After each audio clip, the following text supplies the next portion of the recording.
অনেক বছর আগের কথা। একটি ছোট্ট গ্রামের পাশেই ছিল একটি পুরনো, ভেঙে যাওয়া প্রাসাদ, যার আশেপাশে ভীষণ অন্ধকার পরিবেশ বিরাজ করত। গ্রামের মানুষ বলতেন, সেই প্রাসাদে রাতের বেলা ভয়ানক ঘটনা ঘটে। প্রাসাদের ইতিহাস ছিল অদ্ভুত। বহু বছর আগে এখানে এক রাজা এবং তার নতুন বধূ বসবাস করতেন।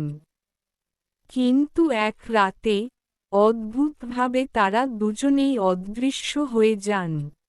একদিন গ্রামের এক যুবক, সোহেল, যে কিনা সাহসী এবং পাগলাটে ছিল, সে ঠিক করল প্রাসাদে এক রাত থাকবে।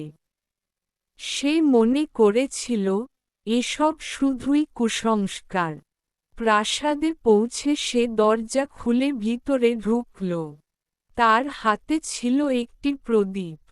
তার আলোর সাহায্যে করে প্রাসাদে একা একা করে ঘুরতে লাগল। সোহেল এক সময় একটি বড় বসার ঘরে পৌঁছাল। ঘরটি ছিল খুব সুন্দর, তবে চারপাশে ধুলোর স্তূপ জমে গিয়েছিল। তার মনে হচ্ছিল, কেউ এখানে বাস করেছিল, কিন্তু সেই অনুভূতিটা ছিল অদ্ভুত। হঠাৎ সে একটি আওয়াজ শুনতে পেল, যেন কেউ একে একে আসছে। সোহেল ভেবেছিল, সম্ভবত কোনো ইঁদুর বা অন্য কোনো প্রাণী। তবে ঠিক তখনই এক অদ্ভুত দৃশ্য তার চোখে পড়ল। তার সামনে একটি অন্ধকারে আবৃত মহিলার ছবি ফুটে উঠল, যিনি সাদা শাড়ি পরে দাঁড়িয়েছিলেন।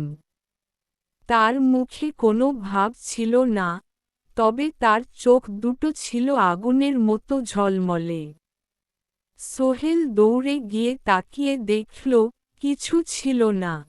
তার মনে পড়ল, এমন একটা গল্প ছিল যে সেই মহিলার আত্মা রাজপুত্রকে হারিয়ে প্রাসাদে স্থায়ীভাবে বসবাস করতে এসেছিল।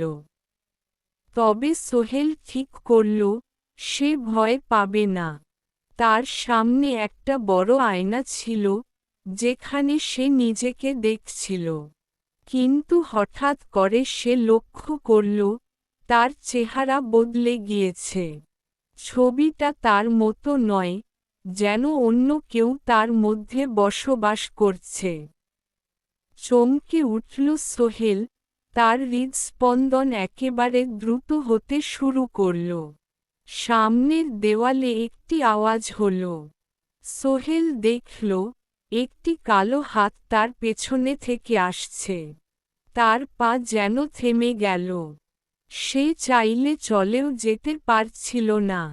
হঠাৎ, সে এমন কিছু দেখল, যা সে জীবনে কখনো ভাবতে পারেনি। বাসর ঘরের দরজা খুলে গেল, আর সেখানে দাঁড়িয়ে ছিল সেই রাজা, কিন্তু তার চোখ ছিল শূন্য, ম্রিয়মাণ। সোহেলের হৃদয় থমকে গেল। রাজা তাকে এক অদ্ভুতভাবে তাকিয়ে দেখছিল এবং বলে উঠল, তুমি তোমার পরিণতি জানো না, সোহেল।